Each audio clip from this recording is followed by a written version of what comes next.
ನಟ ದರ್ಶನ್ ವಿರುದ್ಧ ಸಾಕ್ಷ್ಯಗಳನ್ನು ಪ್ಲಾಂಟ್ ಮಾಡಿದ್ದಾರೆ. ನಟ ದರ್ಶನ್ ವಿರುದ್ಧ ಸುಳ್ಳು ಸಾಕ್ಷ್ಯಗಳನ್ನು ಫ್ರೇಮ್ ಮಾಡಿದ್ದಾರೆ ಅಂತ ಆರೋಪ ವ್ಯಕ್ತಪಡಿಸುತ್ತಿದ್ದಾರೆ ಸಿ.ವಿ. ನಾಗೇಶ್. ಪೊಲೀಸರ ವಿರುದ್ಧವೇ ಸಿ.ವಿ. ನಾಗೇಶ್ ಆರೋಪ ವ್ಯಕ್ತಪಡಿಸುತ್ತಿದ್ದಾರೆ. ಈಗಾಗಲೇ ದರ್ಶನ್ ವಿಚಾರಣೆ ನಡೆಯುತ್ತಿದ್ದು ಸಿ.ವಿ. ನಾಗೇಶ್ ದರ್ಶನ್ ಪರ ಪ್ರಬಲವಾಗಿ ವಾದ ಮಂಡಿಸುತ್ತಿದ್ದಾರೆ. ಕೋರ್ಟ್ನಲ್ಲಿ ಸಿ.ವಿ. ನಾಗೇಶ್ ಗಂಭೀರ ಆರೋಪ ವ್ಯಕ್ತಪಡಿಸಿದ್ದು ಡಿಜಿಟಲ್ ಸಾಕ್ಷ್ಯಗಳ ಬಗ್ಗೆ ಸಾಕಷ್ಟು ಅನುಮಾನಗಳಿವೆ.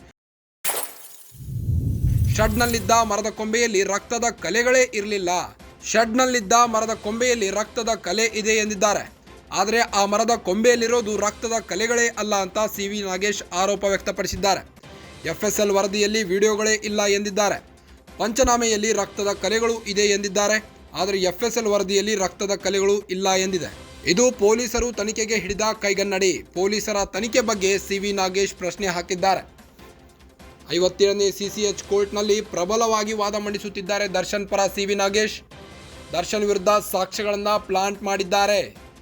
ಪೊಲೀಸರ ವಿರುದ್ಧವೇ ಸಿ.ವಿ. ನಾಗೇಶ್ ಆರೋಪ ವ್ಯಕ್ತಪಡಿಸಿದ್ದು ಡಿಜಿಟಲ್ ಸಾಕ್ಷ್ಯಗಳ ಬಗ್ಗೆ ಸಾಕಷ್ಟು ಅನುಮಾನಗಳನ್ನು ವ್ಯಕ್ತಪಡಿಸಿದ್ದಾರೆ. ಚಾರ್ಜ್ ಶೀಟ್ನಲ್ಲಿ ಸಾಕಷ್ಟು ಲೋಪಗಳಿವೆ ಅಂತ ಕೂಡ ಆರೋಪ ವ್ಯಕ್ತಪಡಿಸಿದ್ದಾರೆ. ತನಿಖೆಯಲ್ಲಿ ತನಿಖಾಧಿಕಾರಿಗಳು ತಪ್ಪು ಎಸಗಿದ್ದಾರೆ. ಪ್ರಕರಣದಲ್ಲಿ ದರ್ಶನ್ನ ಸಿಲುಕಿಸಲು ಪ್ಲಾನ್ ಮಾಡಿಕೊಂಡಿದ್ರು ಪೊಲೀಸರು. ಹಾಗಾಗಿನೇ ಶೆಡ್ನಲ್ಲಿದ್ದ ಮರದ ಕೊಂಬೆಯಲ್ಲಿ ರಕ್ತದ ಕಲೆ ಇದೆ ಎಂದಿದ್ದಾರೆ. ಆದರೆ ಆ ಮರದ ಕೊಂಬೆಯಲ್ಲಿರೋದು ರಕ್ತದ ಕಲೆಗಳೇ ಅಲ್ಲ. FSL ವರದಿಯಲ್ಲಿ ವಿಡಿಯೋಗಳೇ ಇಲ್ಲ ಎಂದಿದ್ದಾರೆ. ಮಹಜರು ವೇಳೆಯಲ್ಲಿ ರಕ್ತದ ಕಲೆಗಳು ಇದೆ ಎಂದಿದ್ದಾರೆ. ಆದರೆ FSL ವರದಿಯಲ್ಲಿ ರಕ್ತದ ಕಲೆಗಳು ಇಲ್ಲ ಎಂದಿದೆ.